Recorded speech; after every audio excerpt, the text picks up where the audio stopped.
Hello friend, welcome to BPSC platform. आज हम NCERT series में करने वाले हैं chapter 7 of class 7।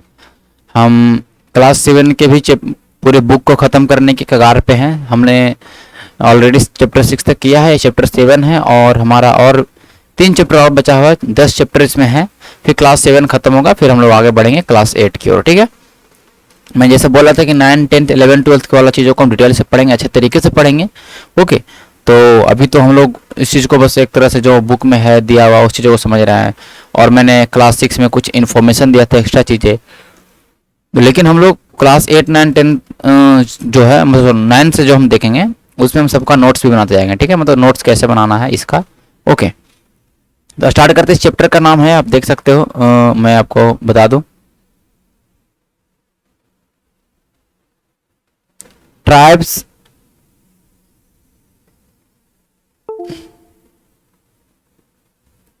Nomads and settled community. जनजातियां, नोमैड्स मतलब जो घूमते हैं खाना बदोश, और ऐसे कम्युनिटी जो एक जगह बस गए हैं, उनके बारे में चर्चा करने वाले हैं। इंडिया कुछ महत्वपूर्ण ट्राइब्स को देखेंगे आज के वीडियोस में। करा you saw in chapter 2, 3, 4 how kingdom rose and fell. आपने देखा किस तरह से राज्य, बहुत सारे राज्य एक उत्थान पे आए और फिर उनका पतन भी हुआ। सबका आपने देखा, चोला का देखा, मुगल को देखा, सबको। Okay, even as this was happening, new arts, crafts and production activity flourished in the town and the village. करे ये सब जैसे हो रहा था तो आपने देखा कि नए नए कला, नया दस्तकारी, नए नए चीज़ों का उत्पादन शहरों और गांवों में बहुत अच्छे तरीके से फल फूल रहा था। Over century, important political, social and economic development had taken place. सदियों में आप देखें, बहुत लंबे समय में आप देखिएगा तो बहुत सारे राजनीतिक, सामाजिक और आर्थिक परिवर्तन हुए हैं, but social change was not same everywhere. लेकिन जो सामाजिक परिवर्तन था वो हर जगह समान नहीं था। कैसे भैया? लोग ध्यान रखिएगा, because different kind of society, उसमें बहुत अलग अलग तरह के समाज का निर्माण हुआ। कुछ नोमैड्स हैं, कुछ ट्राइब्स हैं, आपको देखने को मिलता है, कुछ वेल सेटल्ड हैं। In large part of the subcontinent society was already divided according to the rules of varna. बहुत पूरे आप देखिए ना, पूरे आप इंडियन सब कॉन्टिनेंट को देखिए, वर्ण जो व्यवस्था था, वर्ण व्यवस्था, ठीक है, वो बहुत जबरदस्त रूप से चला हुआ था। ठीक है, this rule are prescribed by the Brahmans, ब्राह्मणों के द्वारा ये नियम कानून बनाया गया था। Were accepted by the ruler of large kingdom, और साथ ही साथ जो बड़े बड़े राजा हुए, शासक हुए, उनने इस चीज को अपनाया भी, माना भी। Difference between high and low, between rich और पुअर इंक्रीज। अब देखो दोनों के बीच में जो अंतराल था, एक उच्च वर्ग और निम्न वर्ग के बीच में, एक अमीर और गरीब के बीच में, वो बहुत ज्यादा डिफरेंस बढ़ा, फासला पूरा बढ़ गया। Under Delhi sultan the Mughals, this hierarchy between social class grew further. Delhi सल्तनत के समय देख लीजिए, 1200 से लेके 1560 तक के, मुगल टाइम में देख लीजिए, ये जो समाज था और जटिल हो गया। ये समाज में और भी छोटे छोटे कम्युनिटीज बन गए, मतलब इतना ज्यादा हायरार्की बन गया कि आप सोच नहीं सकते। सोशल क्लासेस बहुत ज्यादा बढ़ने लगे, अलग अलग पहले वर्ण था, चार वर्ण थे, जातियों में डिवाइड होने लगा। ये सारे कंडीशन हो रहे हैं। ये संथाल, ध्यान दीजिएगा, ये जो फिगर आपको दिखाई पड़ रहा है, ये संथाल जनजाति का नृत्य का फिगर है। ठीक है, क्या है ये? जनजाति नृत्य। संथाल जो है एक ट्राइब्स है, आपको पता होना चाहिए, उसका ये नृत्य है, किस तरह से किया है वो आपको नृत्य दिखाई पड़ रहा है। ठीक है, यहाँ मैं जूम तो नहीं कर पाऊंगा, बट ध्यान दे, ढोलक बज रहा है, ये पता नहीं क्या है। ओके, तो ये आपको इस तरह से इमेजेस पहले बनाया गया था, उस इमेजेस से हम चीज़ों को देखने को मिलता है। ये कहीं ना कहीं कोई पहले के कोई बुक लिखे गए, उसमें से ये फिगर लिया गया। ठीक है, ध्यान रखिएगा। आगे बढ़ते हैं। Beyond big city tribal society, बड़े शहरों को छोड़ के देखते हैं हम कि ट्राइबल सोसाइटी कैसी थी, जनजातीय समाज कैसा था। There were however other kind of society as well as, पूरे उसमें बहुत अलग अलग सोसाइटी थे समाज के अंदर, बहुत समय अलग अलग समाज था। Many society in the subcontinent did not follow the social rules and the rituals prescribed by Brahman. बहुत सारे ऐसे समाज थे जो इन प्रथाओं को नहीं मानते थे, इन नियमों को नहीं मानते थे, और ना ही वो न्यूमरस अनइक्वल क्लासेस, और ना ही वो अलग अलग वर्गों में बटे थे। ठीक है, न्यूमरस मतलब क्या हुआ कि बहुत ज्यादा, मतलब ऐसे समाज में ज्यादा, मतलब कहने का मतलब कि बटा हुआ नहीं था, असमान वर्गों में विभाजित नहीं था वो, मतलब बहुत ही, कहने का मतलब एकदम कबीले में रहते थे। Such society of an called tribe, इसलिए उनको क्या बोला गया, ट्राइब बोला गया, उनको जनजाति बोला गया। वो एक ग्रुप में रहते थे, ना कि उनके अंदर में सारे असमानताएं पाई गई। ठीक है, ध्यान रखिएगा। और वो नियम कर्मकांड कुछ को नहीं मानते जो सामाजिक नियम है। Member of each tribe were united by kinship bond, सारे जो जनजाति हैं एक बहुत ही अच्छे नातेदारी से, रिश्तेदारी से एक तरह से बंधे हुए थे आपस में, यूनिटी देखने को मिलता है। Many tribe obtain their livelihood from the, बहुत सारे एग्रीकल्चर करते थे, कुछ हंटर गैदरर थे, मतलब खाद्य संग्रह जिसको बोलते, शिकारी थे, कुछ हर्डर थे, मतलब कुछ पशुपालक थे। Most often they combine this activity to make full use of natural resource of the area in which, ये सबसे मेन चीज अगर हम देखते हैं, तीन लोग आप आसपास की स्थित जितने भी प्राकृतिक संसाधन है उनका पूरा पूरा इस्तेमाल करते थे, इनका यही काम था। कह रहा है कि some tribe were nomadic and move from place to place, कुछ ऐसे भी जनजाति हुए, तो ट्राइबल मतलब क्या हुआ कि ग्रुप हो गया। ठीक है, लोगों का ग्रुप हो गया जो जिनका एक तरह का चल रहा है। ठीक है, तो सम ट्राइब्स जो कुछ नोमैडिक थे, मतलब कि आप घूमते रहते थे, खाना बदोश जिसको बोलते हैं। नोमैडिक मीन्स हुआ कि वैसे जनजाति जो एक जगह से दूसरे जगह भ्रमण कर रहे हैं वो हो जाते हैं नोमैडिक्स। ठीक है, tribal group control land and pasture jointly and divided these amongst household according to its own rule. कह रहा है कि कुछ ऐसे भी जनजाति समूह हैं वो आसपास की जितने भी जमीन है उस पे कब्जा उनका है, और उन जमीनों को फिर आपस में बांटते हैं, और उनके अपने नियम है, उसके अकॉर्डिंग वो अपने नियम के अकॉर्डिंग चला रहे हैं चीजों को। Many large tribe different part of सब कॉन्टिनेंट, आपको देखने को मिलता है कि बहुत सारे बड़ी बड़ी जनजातियां फली फूली, ट्राइब्स मतलब होता है फलना फूलना, बहुत सारी ऐसी जनजातियां थी इंडियन सब कॉन्टिनेंट में, वो बहुत ज्यादा फली फूली, और ये ज्यादातर फॉरेस्ट में रहते थे, हिल्स में, डिजर्ट में, पैलेसेस डिफिकल्ट टू रीच। क्योंकि देखिए कहीं ना कहीं ये ऐसी जगह रहते थे जहां पर लोगों को पहुंचना तो कहीं ना कहीं बहुत दिक्कत ही होगा, सब लोग यहाँ पे रह पाना सबके बस की बात नहीं थी। Sometime they class with more powerful caste based society, कभी कभी ये जो बहुत शक्तिशाली समाज था, इनके कंटेम्प्रेरी में जो रहे समाज, जो जाति विभाजन पर आधारित था, उससे कभी कभी भिड़ जाता है। ट्राइब्स के बीच में और लोकल पीपल्स के बीच में बहुत ज्यादा टकराव हुआ है। ठीक है, अगर हम देखते हैं बहुत सारे मायनों में tribes retain their freedoms and preserve their separate culture, उन्होंने अपनी संस्कृति को अभी भी बचाए रखा है, और बचा के उस समय भी रखा, आज भी बचाए रखा है, आपको पता होना चाहिए। उन लोग अपनी संस्कृति को भूलते नहीं है। ठीक है, but the caste based tribal society also dependent on each other for their diverse need. लेकिन जो जातीय आधारित और जो जातीय जनजातीय समाज है, ये दोनों की अगर हम बात करेंगे, एक दूसरे के जरूरत पर कहीं ना कहीं एक दूसरे के पर निर्भर थे। ठीक है, जितने भी जातीय आधारित आपका समाज हो गया और जितने भी आपके जनजातीय समाज हो गया, कहीं ना कहीं एक दूसरे पर कहीं ना कहीं विविध किस्म के रूप में, और कैसे भी आप देखिए एक दूसरे पर निर्भर थे, निर्भर भी रहे हैं। This relationship of conflict and dependence gradually caused both society to change. अब दूसरे एक दोनों आपस में रिलेशनशिप भी बनाए हैं, आपस में झगड़ भी रहे हैं, मतलब एक जनजातीय समाज और एक जातीय आधारित समाज। ओके, कहीं ना कहीं इन दोनों के बीच में कन्फ्लिक्ट है, इनके बीच में निर्भरता है, इनके बीच में जो इन रिलेशनशिप से कहीं ना कहीं ये सोसाइटी जो है, दोनों सोसाइटी में कहीं ना कहीं परिवर्तन आया, धीमा धीमा समाज के अंदर बदलाव आया। हु वेर ट्राइबल पीपल, जनजातीय लोग कौन थे, समझना आपको किसको बोलते हैं जनजातीय लोग। Contemporary historians and travellers give very scanty information about the tribe, बहुत ही जितने भी इतिहासकार रहे उस समय, जितने भी ट्रेवलर रहे, जो भी यात्री आए इंडिया घूमने, बहुत ही कम जानकारी दिया, स्कैंटी बहुत ही कम जानकारी दिया।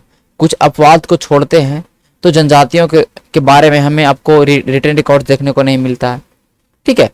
और हालांकि कुछ ऐसे भी जनजाति रहे जिन्होंने अपने रीति रिवाज को और चीज़ों को रखे, मतलब बचा के रखे, तो आज हम उनके बारे में पढ़ने को हमें मिलता भी है, समझने को मिलता है, ठीक है। ये है few exception of what tribal people did not keep written record, they preserve rich custom and oral tradition, they were pass down to each new generation. अब जिनका ये जो रीति रिवाज था वो इनके जनरेशन बाई जनरेशन इनके रीति रिवाज कहीं ना कहीं प्रिजर्व रहे थे हमेशा। अगर नया रीति रिवाज भी आया तो वो कहीं ना कहीं पिछले रीति रिवाज के साथ मिक्सअप होते गया, रहते गया। आज की हिस्टोरियन ने ध्यान दीजिएगा, using such oral tradition to write tribal history. अब जो जनजाति के पास गए, एक ट्राइबल में गए, वहाँ पर लोगों, वहाँ पे जो लोग हैं उनका जो रीति रिवाज है, वहाँ पर लोगों के जो कहानियां हैं, उनसे ही इतिहासकार ने उन चीज़ों से लिखना स्टार्ट किया। Tribal people were found in almost every region of the subcontinent, हर एक रीजन में आपको देखने को मिलता है। The area and influence of tribe were different point of time, जो भी उनका क्षेत्र रहा, जो भी उनका प्रभाव रहा, समय के साथ बदलता रहा, ठीक है। कुछ ऐसे भी पावरफुल ट्राइब रहे हैं जिन्होंने बहुत बड़े एरिया को कंट्रोल में किया।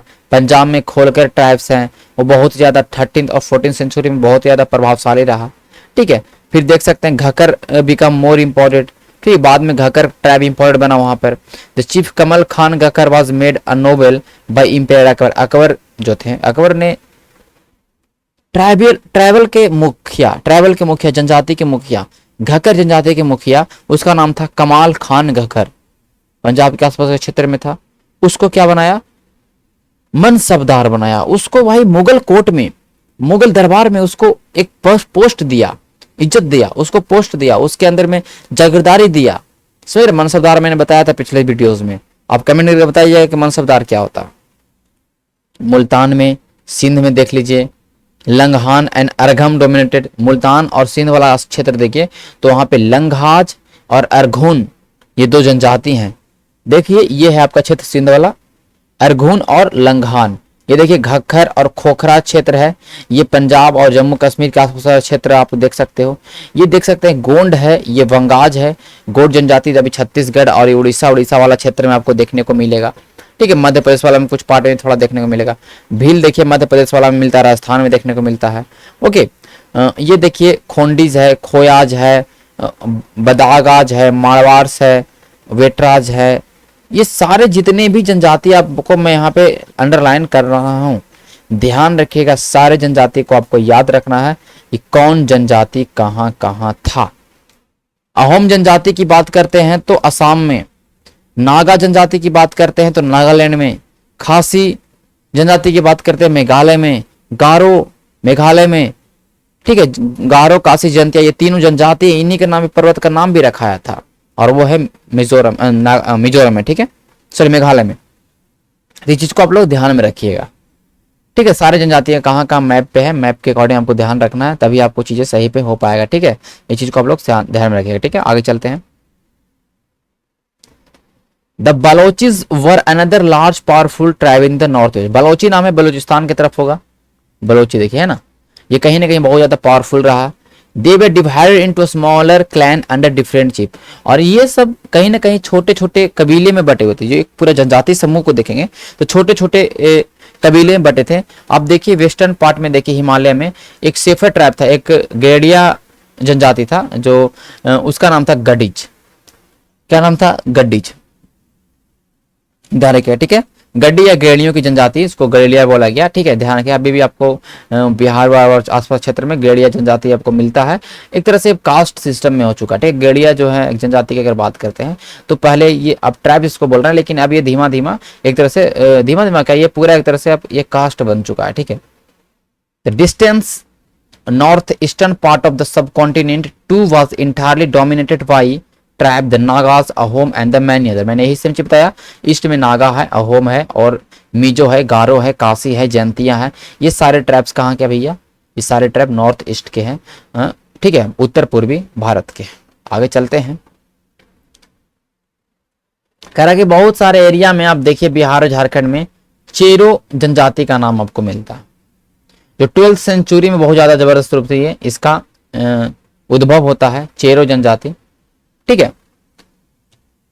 चेर जनजाति की बात करिए या चेर चिफडम मतलब कहने का मतलब चेर सरदार की बात करते हैं, ठीक है, कबीला था।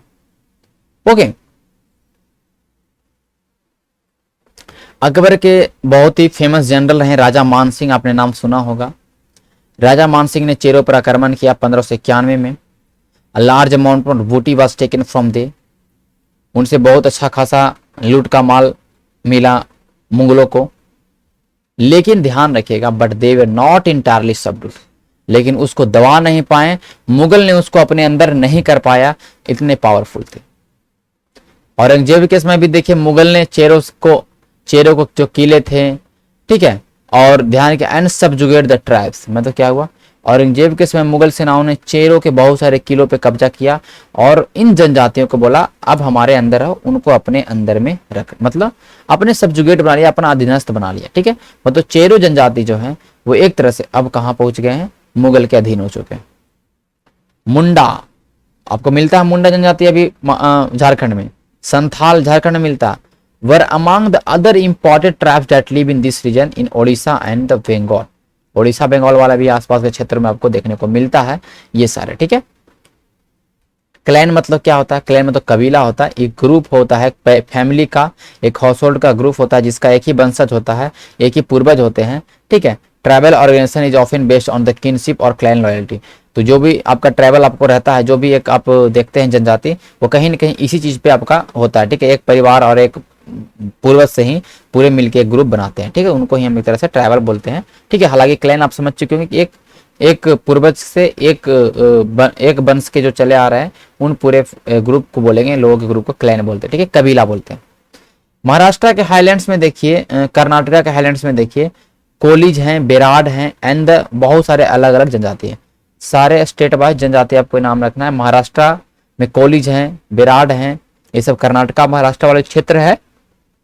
ये मैप अगर बनाइएगा तो ये जो क्षेत्र है यहाँ पर आपको कोली, विराट और बहुत अलग अलग जनजाति आपको देखने को मिलते हैं। कोली जो है गुजरात में भी रहते थे, और फिर धीमा धीमा अगर बात करें साउथ की अगर बात करते हैं तो बहुत सारा कोरागाज हैं, वेटार्स हैं, मारवार्स हैं, मैंने अभी मैप में दिखाया भैया, देखिए वेडाज हैं, कोरवाज है, मराठी, ये वाला क्षेत्र है, साउथ वाला क्षेत्र में ये जनजाति आपको देखने को मिल रहा है। हमने कॉलेज की बात कर, देखिए महाराष्ट्र वाला क्षेत्र में है, ठीक है। कॉलेज देखिए आपका गुजरात में भी है भैया, ओके, आप देख सकते हो। खटकारीज है, बेराद है, ये आपका महाराष्ट्र के क्षेत्र में, ठीक। कह रहा है कि देखिए large tribals of will was spread across western and the central India. देखिए पश्चिमी भारत की बात करते हैं, मध्य भारत की बात करते हैं, मध्य प्रदेश, ये महाराष्ट्र हो गया, गुजरात हो गया, राजस्थान हो गया, इन क्षेत्रों में अगर हम बात करते हैं, इस पूरे एरियाज में एक भील जनजाति का बहुत ज्यादा दबदबा रहा, इसके बारे में समझेंगे। लेट 16th सेंचुरी की बात करते हैं, बहुत सारे ऐसे जनजाति रहे जो बहुत ज्यादा सेटल्ड हो गए, एक तरह के किसान बन चुके थे, और कुछ ऐसे भी थे जो जमींदार बन गए, ठीक है। बहुत सारे भील क्लैंस की बात करते हैं, वो कहीं ना कहीं अब वो हंटर गैदर ने, भील जनजाति एक तरह से ध्यान रखेगा, एक तरह शिकारी और संग्राहक के रूप में वो कहलाते थे। वो भील जनजाति शिकार में एक तरह से माहिर थे और शिकारी जनजाति के रूप में वो जाने जाते थे, बट धीमा धीमा वो एक तरह से अब वो ये नहीं रहे, अब वो क्या बन चुके थे, एक तरह से कहीं ना कहीं भील जनजाति एक तरह से वो एक तरह से आपका किसान बन चुके थे, और कुछ ऐसे भी थे जो ध्यान रखिएगा वो अभी तक रिमेन्ड हंटर गैदरर ही रहे, ये चीज ध्यान रखिएगा, ठीक है। The Gonds were found in the great number across the present day state, Chhattisgarh, Madhya Pradesh देख लीजिए, महाराष्ट्र देख लीजिए, आंध्र प्रदेश देख लीजिए, इन क्षेत्र में एक जनजाति है गोंड जनजाति।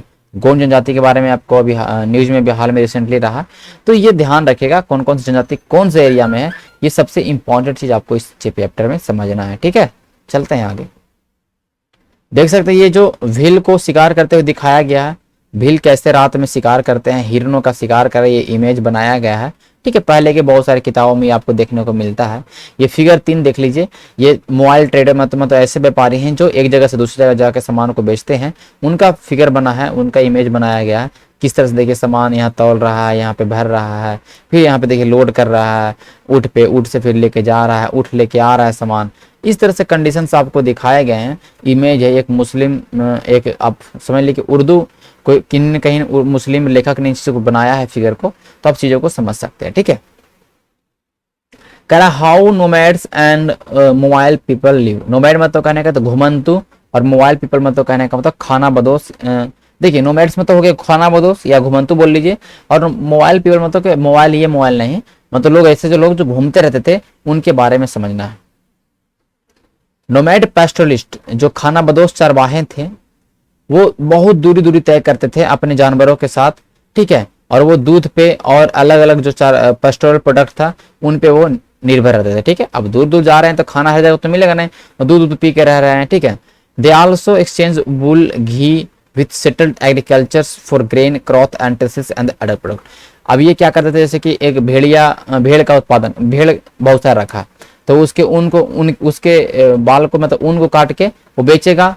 अब घी निकलता है गाय से, गाय रखा था गाय से घी निकलेगा, उसको एक एग्रीकल्चर जहाँ पे खेती हो रहा है उस क्षेत्र में जाएगा, वहां से अनाज खरीद लेगा, वहां से कपड़ा खरीद लेगा, वहां से बर्तन खरीद लेगा। इस तरह से कंडीशन चल रहा था। They bought and sold this goods as they move from one place, और इन सारे चीजों को एक जगह से दूसरी जगह बेचते थे। साथ ही साथ जैसे कि अगर मान लेते हैं आपने घी के बदले कुछ ले लिया, बहुत सारे सामान को, ये ग्रेन्स को, कहीं ऐसे एरिया से गुजर रहे हैं जहां पर ये वाला फसल नहीं होता, तो ये फसल को भी, ये वाला जो ग्रेन्स है, ये जो अनाज है वो वहां पे बेच दिया, तो इससे प्रॉफिट होते रहता था कहीं ना कहीं, और इसको अपने ट्रांसपोर्ट करने में बहुत ज्यादा प्रॉब्लम नहीं होता था। ये कंडीशन था। अभी इसलिए मैं तो ये इमेज आप देख सकते हैं, मोबाइल पीपल का ये आपका देखने को मिलता है। The Banjara were the most important trade nomads. The Karwa are called Tanda. सबसे फेमस जो आपका आप देखने को मिलता है व्यापारी जो समूह है जो घूमने वाला, वो है भैया बंजारा लोग। सबसे ज्यादा महत्वपूर्ण व्यापारी खाना बदोश लोग थे, घूमते एक जगह से दूसरी जगह इन लोग व्यापार करते थे। और ये बंजारा जो ट्राइब्स इसके बारे में समझना, उनके कारवा को हम लोग क्या बोलते थे, टांडा। बंजारा एक जो जनजाति है, व्यापारी जनजाति था, इनके कारवा, इनके व्यापारियों के समूह को, मर्चेंट के ग्रुप को क्या बोलते थे, कारवा को क्या बोलते थे, टांडा। क्या बोलते, टांडा। देखिए सुल्तान अलाउद्दीन खिलजी ने बंजारा के बारे में बताया है किस तरह से ट्रांसपोर्ट करते थे ग्रेन मार्केट की ओर, ठीक है। हमने चैप्टर 3 में मैंने बताया था कि सुल्तान अलाउद्दीन खिलजी बंजारा को इस्तेमाल किए अपने सामानों को एक जगह से दूसरी जगह ढुलाई करने में। यहाँ से अनाज को यहाँ भेजना है तो बंजारा उस काम में बहुत ही ज्यादा माहिर थे, उनको पैसा मिलता था तो वो काम करते थे, ठीक है। जहांगीर के बारे में ध्यान रखिएगा, उसने अपने मेमोर्स में लिखा कि Banjara carried grain on their block carts from different area and sold in town. Banjara हैं जो जहांगीर ने अपने संस्मरणों में लिखा है कि बंजारा बहुत अलग अलग इलाकों से अपने बैलों पे अनाज लेके शहर में बेचते थे, ध्यान रखिएगा। They transported food grain for the Mughal army. Mughal army के लिए भी इन लोग खाद्यान्न की ढुलाई करते थे। जब भी सैन्य अभियान हो रहा है, कहीं पे मिलिट्री अभियान हो रहा है, तो वहां पे बंजारा का ये काम था, ये करते थे। With large army there could be 1 lakh bullock cart carrying grain. अब बहुत बड़ा अगर लार्ज आर्मी है तो उसमें लाख लाख बैल को लगा देते थे अनाज ढोने में, ध्यान रखिएगा। इतना मतलब कहने का मतलब कि ऐसा ये संस्मरणों में लिखा गया है, ठीक है। नोमैड एंड इटरेंट्स ग्रुप, खाना बदोश और भ्रमणशील समूह, मतलब इटरेट मतलब यात्री समूह जो घूमते रहते थे। नोमैड्स और बैंडी पीपुल, नोमैड्स ऐसे लोग हैं जो घूमते रहते थे, और उसमें से कुछ ऐसे चरवाहा थे जो कहीं ना कहीं एक चरागाह से दूसरे चरागाह अपने जानवरों के साथ, अपने पशुओं के झुंड के साथ चलते थे। उसी तरह एक इटरेंट ग्रुप है, यात्री ग्रुप है, जिसमें शिल्पकार हैं, कुछ पेडलर हैं, कुछ इंटरटेनर है, जो एक जगह से दूसरे जगह घूमते थे और अपने पेशाओं का प्रैक्टिस करते थे। मतलब जो भी उनका पेशा है, जैसे कि एक अगर क्राफ्ट पर्सन है तो एक जगह से दूसरी जगह जाकर कुछ सामानों को बनाएगा, फेरी वाला है तो एक जगह से दूसरे सामानों को बेचेगा, कुछ इंटरटेनमेंट है तो एक जगह से दूसरी जगह सामान अपना इंटरटेनमेंट को दिखाएगा। आप ये देखते होंगे अभी आपको गाँव में जादू दिखाने वाला आ रहा है, सफेरा आता है आपको, सांप का जादू दिखाने वाला। तो कहीं ना कहीं इसी तरह से वही चीज को हम आज भी देखने को मिलता है। तो उस तरह से भी इस सारे काम में, इस सारे सोसाइटी के अंदर सारी चीजें हो रही थी, ठीक है।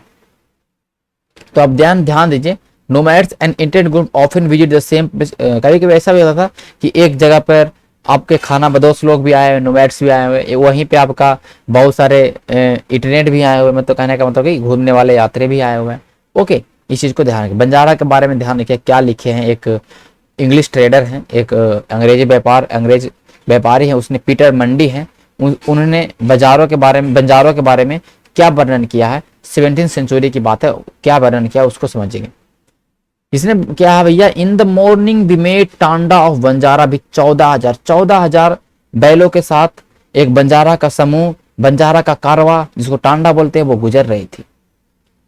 दे were laden with grains such as wheat rice, उस पे गेहूं चावल से लदा हुआ था। बंजारा अपने साथ घरेलू गृहस्थी की चीजें भी लेके मतलब कैरी कर रहे थे, अपने पत्नियों को अपने बच्चों को साथ में लेके चल रहे थे।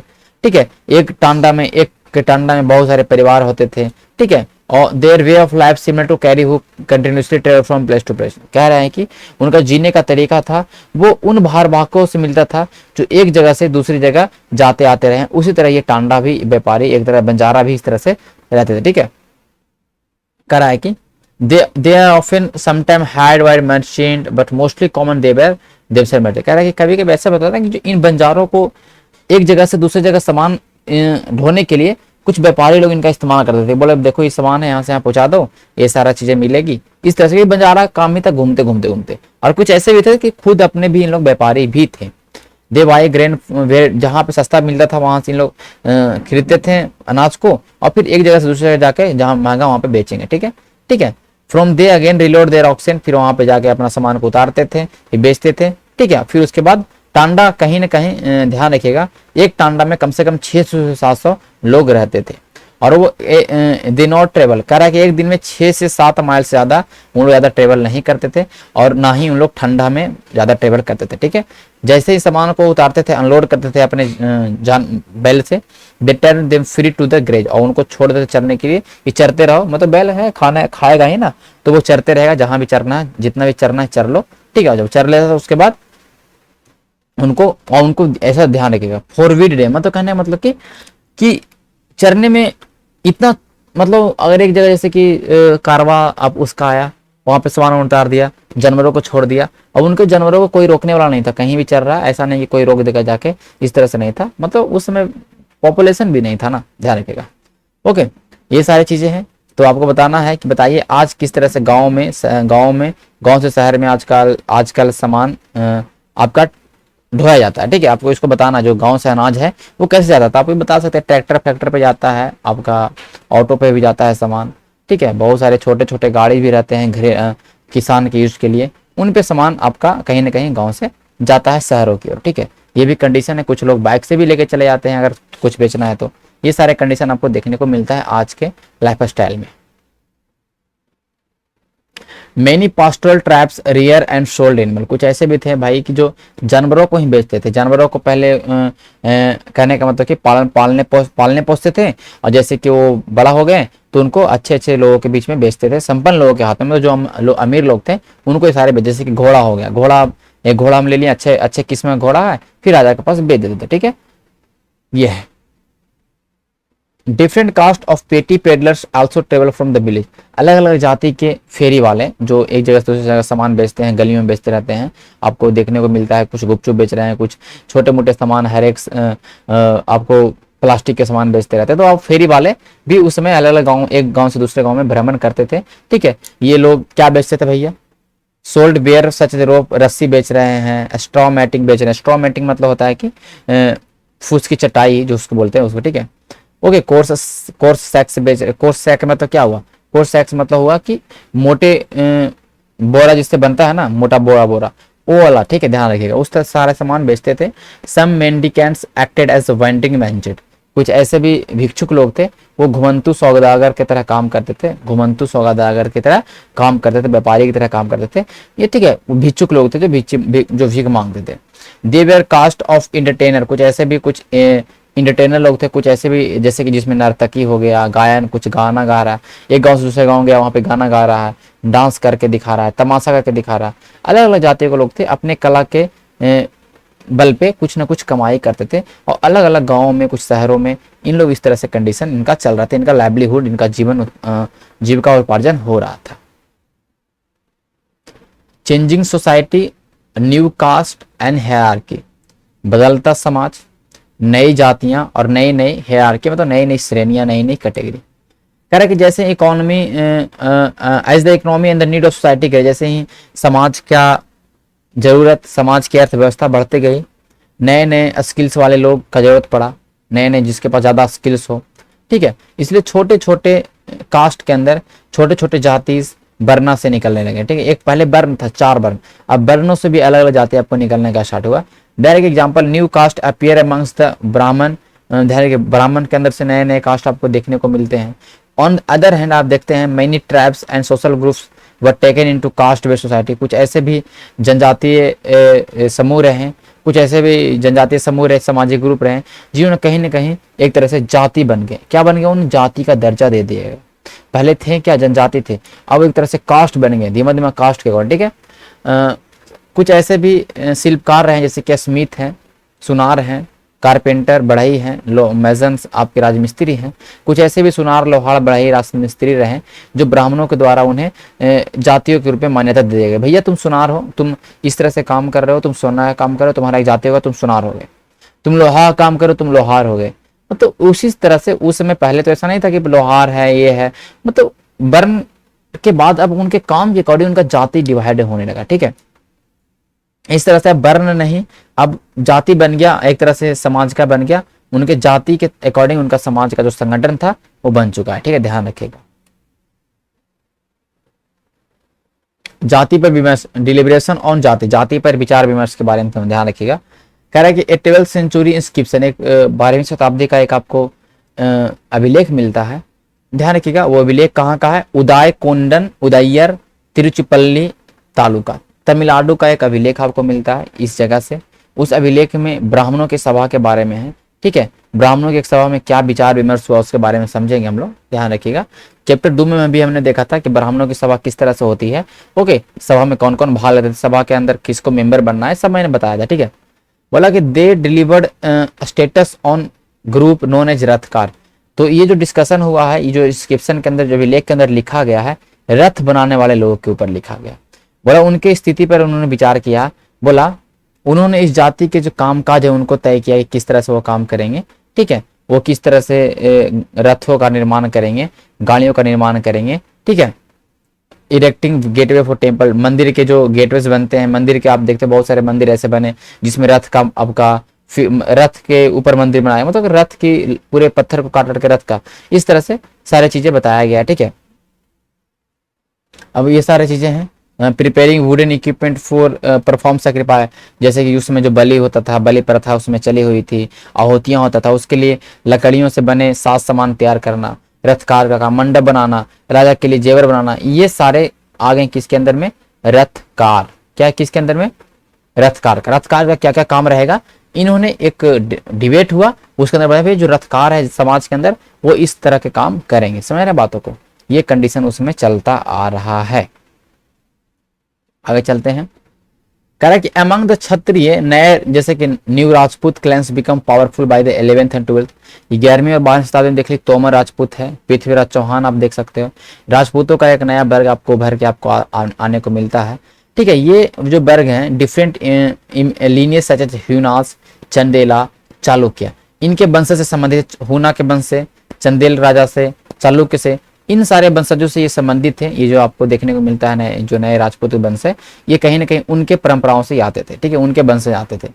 Some of this too had been tribes earlier, कुछ ऐसे भी इनमें रहे जैसे कि कुछ चंदेला है, हुना है, कुछ इसमें ऐसे भी रहे जो कहीं ना कहीं पहले एक तरह से जनजाति थे, ठीक है। और कुछ ऐसे जनजाति रहे कि बाद में वो जाके राजपूत, एज ए राजपूत वो एक तरह से कंसिडर होने लगे, ठीक है।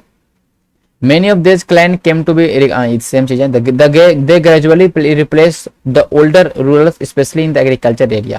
अब क्या हुआ कि जो भी अगर हम बात करते हैं कि जो एग्रीकल्चर एरिया है, जो खेती वाला जो क्षेत्र है, जो कृषि वाला क्षेत्र है, वहां पे पुराने शासकों की जगह ले लिया कुछ लोग, कुछ राजपूतों ने धीमे धीमे जो वहां पे पुराने राजा हैं उनको हरा हरा के वहां पे एरियाज में ये बन चुके हैं राजा, ठीक है। और ध्यान रखिएगा, और here developed society was emerging as and rural used their wealth to create powerful। और जैसे जैसे समाज पूरा बढ़ रहा है, पूरा ज़्यादा प्रोडक्शन हो रहा है, तो इस तरह से जो एक शक्तिशाली राज्य का निर्माण भी होना स्टार्ट हो गया। The rise of Rajput clan to position of the rural set an example for tribal people to follow. अब देखिए इस तरह से राजपूत एक कबीला है, एक राजपूत जो गोत्र है वो इस तरह से राइज हुआ, ठीक है, जनजातीय कबीले से, तो कहीं ना कहीं इन चीज को सब जनजातियों ने फॉलो किया, भैया कि हम भी अमीर बन ही सकते हैं, हम भी एक शासक बन ही सकते हैं। Gradually with the support of ब्राह्मण के कुछ सपोर्ट से कुछ ऐसे भी जनजाति रहे वो कहीं ना कहीं एक तरह से जाति सिस्टम पे आ चुके थे, ठीक है। एक तरह से देखिए, आप इतिहास में पढ़िएगा, हिस्ट्री के बारे में, ब्राह्मण्स के बारे में पढ़िएगा, तो ये बहुत ही एक तरह से कहीं ना कहीं इन्होंने बहुत चालाकी किया हर जगह। बौद्धों से कॉन्फ्लिक्ट हुआ तो बौद्ध को भी देखते हैं ना कि बौद्ध को मूर्ति पूजा सिखा दिया। तो ध्यान रखिएगा कि ब्राह्मणों ने इस तरह से गेम खेला। आप ये कोई मैं कास्ट सिस्टम पे नहीं बोल रहा हूँ, ध्यान रखिएगा। कहीं ना कहीं ये जिस तरह से सोसाइटी ढल रहा था उस तरह से ये काम करते गए। देखिए अब ये जो जनजाति है, एक तरह से पहले यूनिटी इसके अंदर में, इनके अंदर में आप देख सकते हैं कि जो जनजाति हैं वो एक तरह से इनके अंदर में जाति सिस्टम नहीं है, लेकिन अब ब्राह्मणों ने सपोर्ट करके उनको भी एक तरह से जाति के अकॉर्डिंग, उनके काम के अकॉर्डिंग बांट दिया। तो जिस तरह से हिंदू धर्म के चीजों के जो समझाने का जो उनका जो रूल्स था, वो कहीं ना कहीं अब जब कोई भी, जैसे कि देखिए मूर्ति पूजा विश्वास नहीं करता क्या आपका बुद्धिस्ट लोग, लेकिन बुद्धिस्ट लोग से भी कॉन्फ्लिक्ट होने लगा, बुद्धिस्ट लोग से बहुत विरोध भी होता था। लेकिन ऐसा टाइम आया कि जब बुद्धिस्ट लोग पावरफुल होने लगे तो उनके साथ ही मिलकर उन्होंने उनको ही मूर्ति पूजा सिखा दिया। ठीक है, तो ये सारे कंडीशन आपको देखने को मिलता है। But only leading tribal family could join the ruling area. अब कुछ ऐसे ही ट्राइबल फैमिलीज रहे, कुछ ऐसे ही जनजातीय परिवार रहे जो शासक वर्ग में शामिल हुए, कुछ ही, ठीक है, ध्यान सब नहीं होंगे, ठीक है। A large majority joined the lower जाति ऑफ द कास्ट। कुछ बहुत सारे बहुसंख्यक आप देखिएगा तो कुछ ऐसे जनजाति रहे हैं जो एक लोअर कास्ट में तब्दील हो चुके थे। अगर दूसरे हम बात में देखते हैं, कुछ ऐसे डोमिनेंट ट्राइब रहे हैं, कुछ ऐसे बहुत ज़्यादा शक्तिशाली प्रभावशाली जनजाति रहे पंजाब, सिंध और नॉर्थ वेस्ट वाला, जो कहीं ना कहीं इस्लाम धर्म को स्वीकार किया और इस्लाम में वो बन गए। ठीक है, they continue to reject the caste system, और कहीं ना कहीं वो कास्ट सिस्टम को रिजेक्ट करते रहे। द अनइक्वल सोशल ऑर्डर, जो एक तरह से असमान सामाजिक व्यवस्था थी, उसको भी इन्होंने किया। प्रिस्क्राइब बाय ऑर्थोडॉक्स हिंदुइज्म, और इन्होंने ध्यान रखिएगा कि जो सनातन हिंदू धर्म के अंदर जो भी चीजें थी उनको स्वीकार नहीं किया। ठीक है, the emergence of a state is closely related to social change amongst the tribal people. और जो कोई भी, अगर हम बात करते हैं राज्य की उत्पत्ति देखते हैं, कोई भी एक किंगडम की उत्पत्ति देखते हैं, तो कहीं ना कहीं जनजातीय लोगों के बीच सामाजिक बदलाव से ही संबंधित है। आप इस चीज को समझ सकते हैं। ठीक है, हमारे इतिहास में इस चीज के बारे में समझना है तो कुछ ऐसे भी जनजाति हैं, उसके बारे में हम लोग पढ़ेंगे अब इस आगे वाला स्लाइड्स में। ठीक है, एक जनजाति है गोंड जनजाति। मैंने बताया था गोंड जनजाति कहाँ पे रहता है, मध्य प्रदेश आसपास के क्षेत्र में गोंड जनजाति आपको देखने को मिलेगा। इसके बारे में पढ़ेंगे कि जो गोंड जनजाति क्या है। गोंड जनजाति है जो गोंडवाना क्षेत्र में, मैंने बताया था गोंडवाना जो क्षेत्र है जहाँ पे कोयला वोयला बहुत ज्यादा होता, छत्तीसगढ़, मध्य प्रदेश, झारखंड हो गया, ठीक है, उड़ीसा हो गया, इन वाले जो क्षेत्र है वो गोंडवाना जो बोलते। ठीक है, तो गोंडवाना क्षेत्र में ध्यान रखिएगा कि जो फॉरेस्ट रीजन था, जंगली क्षेत्र था, वहां पे एक जनजाति है, उस जनजाति का नाम है गोंड। ये शिफ्टिंग कल्टीवेशन करते हैं। शिफ्टिंग कल्टीवेशन मतलब कहते हैं उसको स्थानांतरणीय कृषि। स्थानांतरित कृषि क्या है कि एक जगह पूरा पेड़ वेड़ झाड़ी वाड़ी काट दिए, उसको जला दिए, जलाने के बाद जब उस राख हुआ, राख पे पानी वानी पड़ा तो कहीं ना कहीं वो क्या होता था कि ज्यादा फर्टाइल हो जाता है। ठीक है, फिर उसमें कुछ रोप वोप दिया, और जब वो जमीन धीमा धीमा एक तरह से कहने का, पहले तो खाद वाद था नहीं, ठीक है, तो उनके पास उनका तरीका भी नहीं था। अब जैसे देखते कि उपज कब कम होने लगा तो उस जमीन को छोड़ के दूसरे जमीन के टुकड़े को साफ करते थे, और फिर वहां पे आग वाग लगा के फिर वहां पे जो जला उला, फिर उसके बाद उपजाऊ हुआ तो फिर उसमें खेती करते थे। इस तरह के कल्टीवेशन को बोलते हैं स्थानांतरणीय कृषि। एक जगह से दूसरे स्थान पे कृषि करना, यहाँ पे कर देंगे भैया, यहाँ पर हमने इस्तेमाल कर लिया जमीन का पूरा जबरदस्त रूप से, फिर आगे जाके इस्तेमाल करें। देखिए गोंड महिला का इमेज है, अभी भी आप देखने को मिलेगा आपको। ये गोंड महिलाएं हैं, आपको किस तरह का आभूषण पहनी है, नाक में देख सकते हैं 2 तरह का।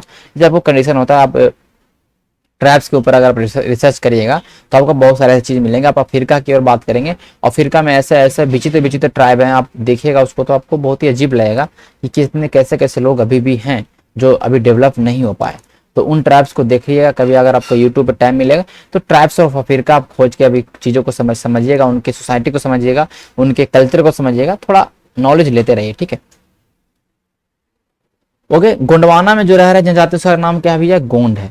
गोंड किस तरह खेती कर रहे हैं, शिफ्टिंग कल्टीवेशन। और ये बड़े जो गोंड ट्राइब्स हैं वो छोटे छोटे कबीले में बटे थे। ठीक है, ईच क्लैन का एक अपना राजा और राय मतलब राजा को ही राय बोला गया। हर एक अपना कुल का, एक अपना क्लैन का, कबीला का राजा राय होता था। ठीक है, कह रहा है कि जब दिल्ली सुल्तान का पावर कमते गया, दिल्ली सल्तनत की मैं बात कर रहा हूँ, जो दिल्ली सल्तनत का पावर कमते गया, उस समय ये ध्यान रखिएगा, ये जो ध्यान रखिएगा कि जो बड़े बड़े गोंड किंगडम रहे ना, छोटे छोटे गोंड चीफों पर, मतलब कहने का मतलब एक गोंड कबीला दूसरे गोंड कबीलों पर हावी होने लगे, उस पर अटैक करने लगे। अकबर के समय ध्यान रखिएगा कि अकबरनामा में ये उल्लेख किया गया है कि गढ़ कटंगा एक किंगडम है गोंड राजा का, उसका नाम है गढ़ कटंगा। तो गढ़ कटंगा में 70,000 गांव था। सर गढ़ कटंगा गोंड राज्य के जो है, ध्यान रखिएगा, उसमें 70,000 गांव थे। सोच सकते हैं, बहुत ज्यादा। The emergence of large state change the nature of Gond society. जैसे जैसे बड़ा बड़ा एक तरह से इस तरह से बढ़ते गया, प्रशासनिक व्यवस्था बड़ा होते गया, तो कहीं ना कहीं जो ये गोंड सोसाइटी था, एक तरह से गोंड सोसाइटी का जो स्वरूप है उसको परिवर्तन कर दिया। Their basically equal society gradually got divided into unequal society classes.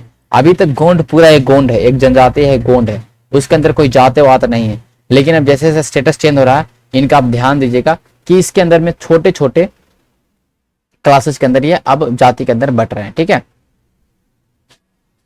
कह रहा है कि ब्राह्मण रिसीव लैंड ग्रांट, अच्छा सॉरी मैंने ये तो पूरा छोड़ दिया ना बीच में यार, कोई बात नहीं।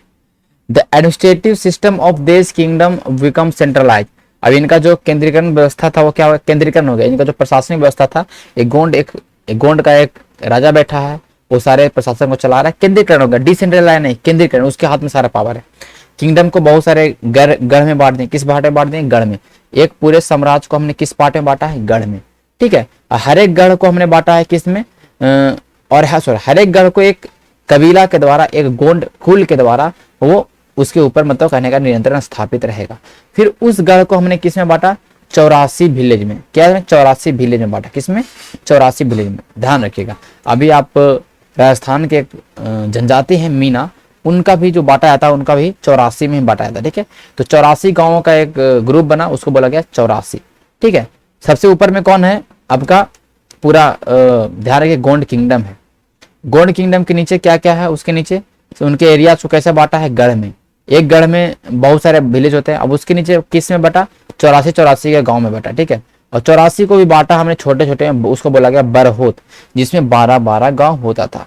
तो एक 84 में 12 बरहत, एक 84 में 12 बरहोत। ध्यान रखें। ठीक है, सॉरी 7 बरहोत होंगे ना, एक बरहोत में तो 12 गांव है, तो 12 84। ये सारा चीज आपको याद रखिएगा। ठीक है, नीचे मैंने बताया था कि इस तरह से कंडीशन हुआ कि समाज धीमा धीमा असमान चीजों में बदल चुका था। ठीक है, धीमा धीमा छोटे छोटे जाति चेंज होने स्टार्ट हुए थे। ठीक है, अब ब्राह्मण को लैंड ग्रांट्स मिलना स्टार्ट हुआ। ब्राह्मणों को भूमि अनुदान, जो भूमि दान की प्रथा चली आ रही थी, उनको नए नए गोंड राजाओं ने दिया ब्राह्मणों को, कहने का मतलब भूमि। और इस तरह से ब्राह्मण लोग ज्यादा प्रभावशाली बन गए। ध्यान रखिएगा, अब गोंड सरदारों को अब राजपूतों के रूप में मान्यता प्राप्त करने की चाहत हुई। गोंड को लगा भैया कि अब तो हम, ध्यान रखिएगा, गोंड को लगा कि अब कहीं ना कहीं हम लोग राजपूत बन जाए। ठीक है, जैसे कि जिस समय वो राजपूत था, राजपूत लोगों ने एक कबीले से राजपूत का निर्माण हुआ, तो इन लोग चाहते थे कि हम भी एक तरह से राजपूत बन जाए। ठीक है, एक अमन दास है, गोंड राजा है, गढ़ा कटंगा का उनका नाम है अमन दास। उसने अपना टाइटल लिया संग्राम शाह का। किसका टाइटल लिया? संग्राम शाह का। उसका बेटा है दलपत है, उसने शादी किया राजकुमारी दुर्गावती से, जो सलवहन की बेटी थी चंदेल राजपूत ऑफ महोबा। महोबा के राजपूत है चंदेल राजपूत। महोबा गढ़ आपको सुनाई पड़ेगा। तो महोबा की राजपूत है चंदेल राजपूत, उनकी बेटी है, ध्यान रखिएगा, उनका नाम है दुर्गावती। ठीक है, तो उनसे शादी इसका होता है संग्राम शाह का जो बेटा है दलपत का। ठीक है, देखिए अब राजपूतों से इनका रिलेशन हो रहा है। रानी दुर्गावती बहुत ही कैपेबल थी। ठीक है, ठीक है, started ruling on behalf of her 5 year old सन।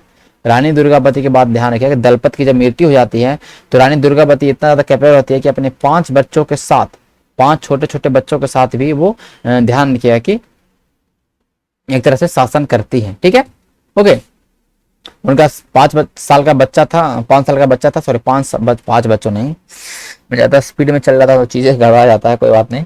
उनके 5 साल के बच्चे थे वीर नारायण। उनके पिता की मृत्यु के बाद वीर नारायण को राजा बना दी, और उसके जगह पर शासन कौन कर रही है? उसकी माँ रानी दुर्गावती। ठीक है, ध्यान रखिएगा। Mughal forces under Asaf Khan. असाफ खान के नेतृत्व में मुगल का जो राजा है, मुगल का जो सेना है, ध्यान रखिएगा, असाफ खान की जगह पे गरहा कटंगा पर अटैक करता है। और रानी दुर्गावती से बहुत ज़्यादा, कहने का मतलब एक आपको देखने को मिलेगा बहुत ज़्यादा सामना आपको रानी दुर्गावती ने इसका डट के सामना किया, ठीक है, जम के सामना किया, ठीक है। हालांकि ध्यान रखिएगा उसकी हार हुई, लेकिन हार में सोचा कि हम सरेंडर करने से अच्छा है कि भैया हम मर जाएंगे, इसलिए वो अपने आप को प्राण त्याग दी, मतलब कहने का मतलब जिस तरह से मरी, लेकिन अपना प्राण त्याग दी लड़ते लड़ते, लेकिन समर्पण नहीं की, ठीक है। उसका बेटा भी लड़ते लड़ते मर गया, ठीक है।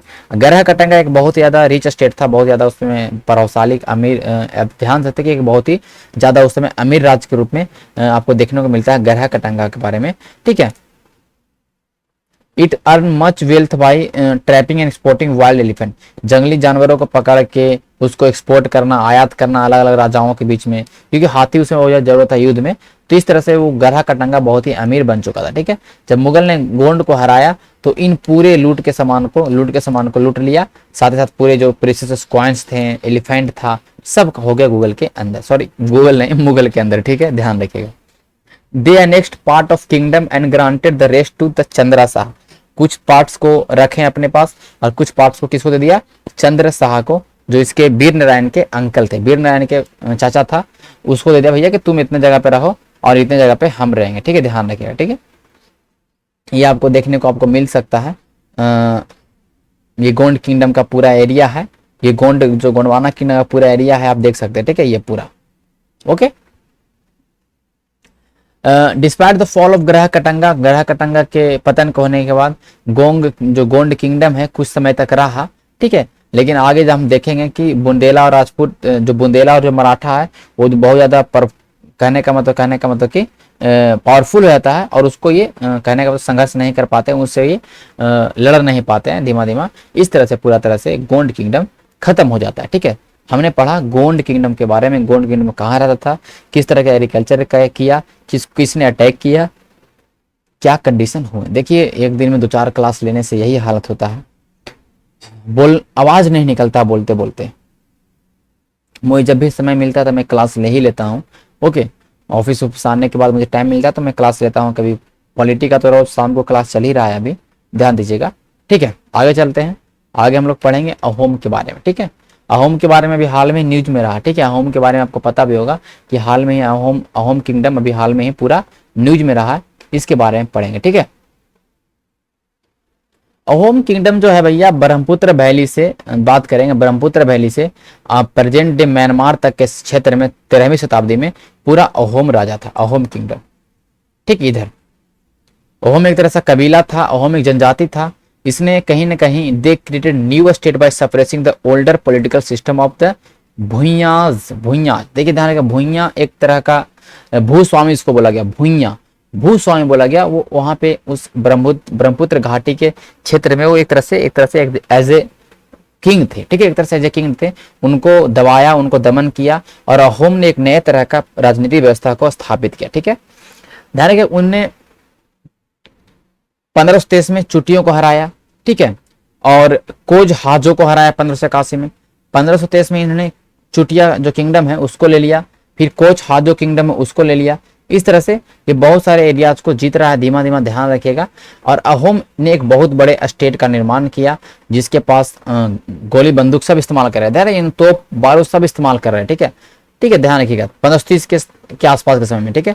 1660 में देखेंगे बहुत ज्यादा इन्होंने हाई क्वालिटी गन पाउडर, बारूद सोरा का निर्माण करने में सक्षम हो चुके थे।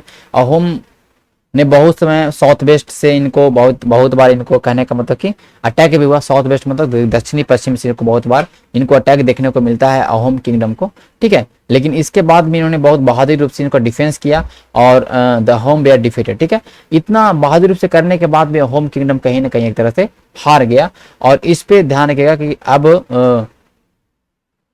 क्या हुआ, सॉरी, अच्छा मैंने बीच में मैं लाइन छोड़ दे रहा हूँ यार, क्या हो रहा।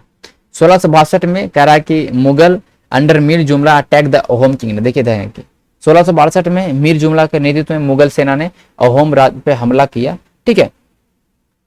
बहादुरी सामना करने के बाद भी अहोम कहीं ना कहीं पराजय हुआ, ठीक है।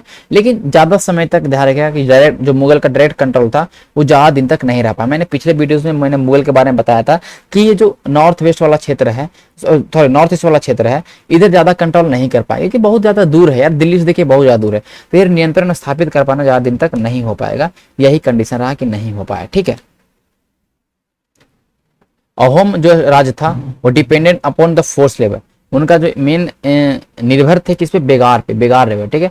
वो राज के लोग से जबरन काम करवाते थे और इस तरह के काम को क्या बोलते थे, पायक, क्या बोलते थे, पायक, बहुत महत्वपूर्ण है, ठीक है। उनका जनगणना लिया जाता था, ठीक है। और हर एक विलेज को कहीं ना कहीं पायक भेजना पड़ता था। एक था कि भैया देखो एक गांव जनगणना कर लिए, इतना लोग हैं यहाँ पर, इतना पायक, इतना बेगार मजदूर को, बेगार लेबर को जबरदस्ती जिससे काम कराते हैं उसको आपको भेजना है एक रोटेशन वाइज, ठीक है। ध्यान रखिएगा, मैं आज ही आएगा काम करने तो कल ही आएगा काम करने, इस तरह से काम होता था, ठीक है, ध्यान रखिएगा, ठीक है। People were heavily populated area were shifted to less populated place, बहुत ज्यादा ध्यान रखिएगा कि जो बहुत ज्यादा घनी आबादी वाले जगह लोग थे वो कहीं ना कहीं कम आबादी वाले जगह पे चले गए, ठीक है।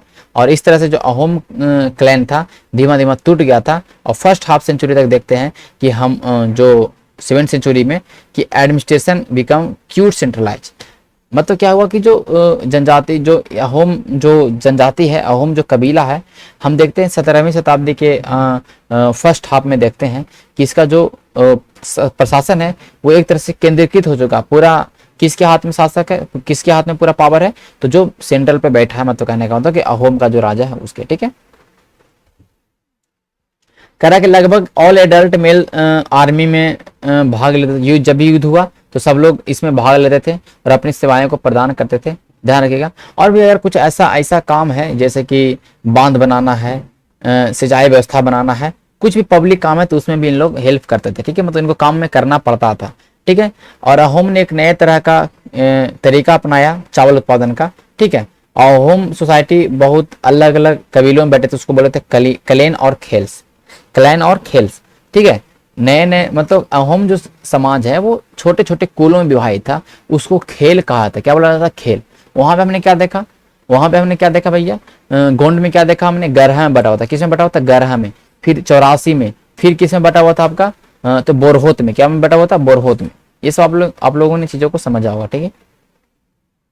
There were few caste of artisans, so artisan in the home area become from the adjoining kingdom.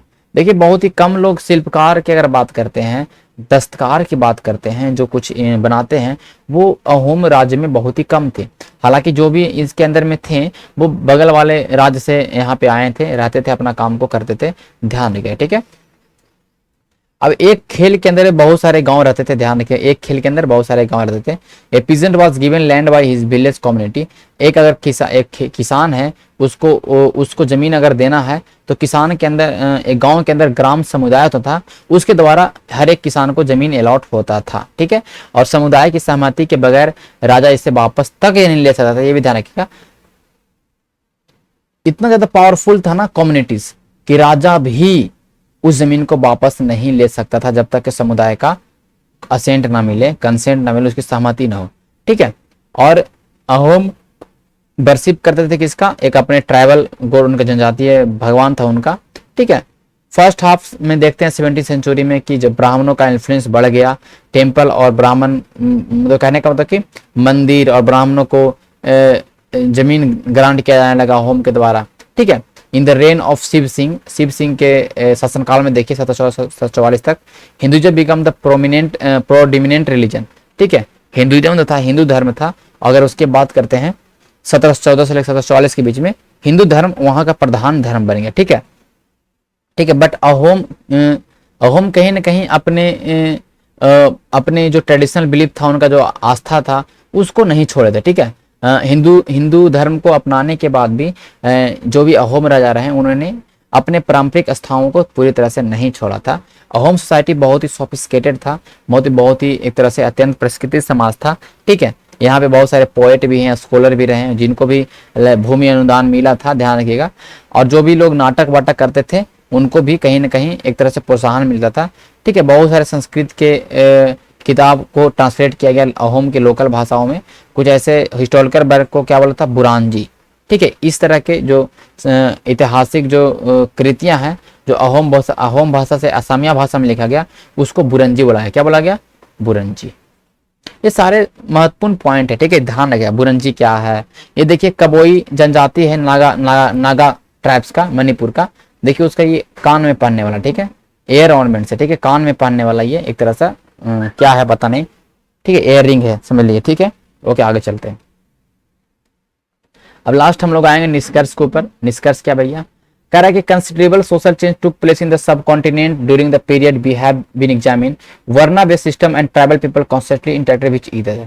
हम लोग अगर इस चीज़ को हम चर्चा करते हैं, हम अभी तक आए हैं, हम देखते हैं कि इस युग के दौरान जो हमारे भारतीय उपमहाद्वीप में बहुत ज़्यादा परिवर्तन हुआ और कहीं ना कहीं जो वर्ण आधारित समाज था और जनजातीय लोग आपस में एक तरह से संपर्क में आए और इस तरह संपर्क आदान प्रदान के कारण कहीं ना कहीं समाज के अंदर बहुत सारे प्रक्रियाएं हुई और बहुत सारे प्रक्रियाएं के कारण ही कहीं ना कहीं सब लोगों ने अलग अलग जीविकाएं अपनाई और यही जीविका धीमा धीमा आगे जाकर जाति का रूप लिया। इन सारे चीज़ों को आपको देखने को मिलता है। कई ने हिंदू धर्म को नहीं अपनाया, कई लोगों ने हिंदू धर्म को अपनाया। ठीक है, और कुछ आप जनजातियों को देखा जिन्होंने बहुत ज़्यादा जबरदस्त रूप से उनका एडमिनिस्ट्रेशन सिस्टम बहुत अच्छा रूप से था। ठीक है, बहुत बड़ा राज्य भी उनका रहा। कहीं ना कहीं एक तरह से कई लोग कुछ पॉलिटिकल रूप से पावरफुल बन गए और इस तरह से अगर हम बात करते हैं तो दिस ब्रॉड देम इनटू, जिस तरह से कुछ लोग पावरफुल हुए तो कुछ लोग आपस में भिड़ने लगे। इस तरह से कहीं ना कहीं आपको इसको देखने को मिलता है। इस पूरे चैप्टर का जो आपने देखा यही था। ठीक है, हम पूरे क्लास 6 पूरे क्लास 7 का मैं हार्डली 5 पेज में पूरा समरी में करके आपको दे दूंगा। ठीक है, उस 5-6 पेज को पढ़ लीजिएगा तो बुक अगर एक बार आपने पढ़ा होगा और उस 5-6 पेज को 3 से 4 बार रिवीजन करिएगा, आपका पूरा एनसीईआरटी दिमाग में। ठीक है, अब ये देखते हैं द मंगोल्स के बारे में। कह रहा मंगोलिया आप खोजिए एटलस के अंदर, आप एटलस में मिलेगा आपको चाइना के ऊपर आपको मंगोल किंगडम मिलेगा। ठीक है, मंगोलिया के बारे में तो वहां पर एक घुमंतु, एक पास्टोल, एक चरवाहा और एक हंटर गैदर शिकारी समूह था, उसका नाम था मंगोल।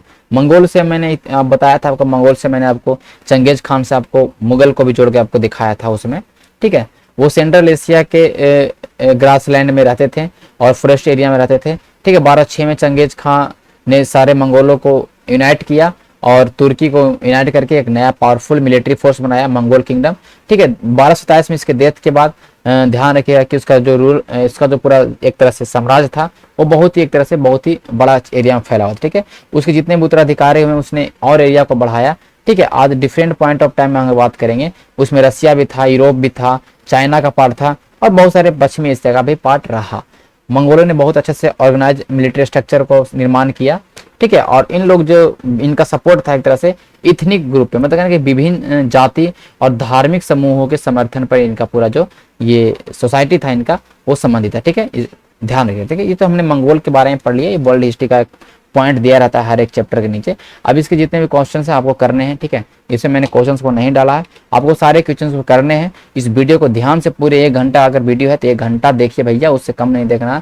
हर एक चीज को समझिए, हर एक क्वेश्चन को करिए, जितना मैं बोलता हूँ उतना करते जाइए। आपका एनसीईआरटी सही हो गया तो आपका हिस्ट्री सही हो जाएगा। चलिए मिलते हैं नेक्स्ट सेशन में, तब तक के लिए हम लोग धन्यवाद।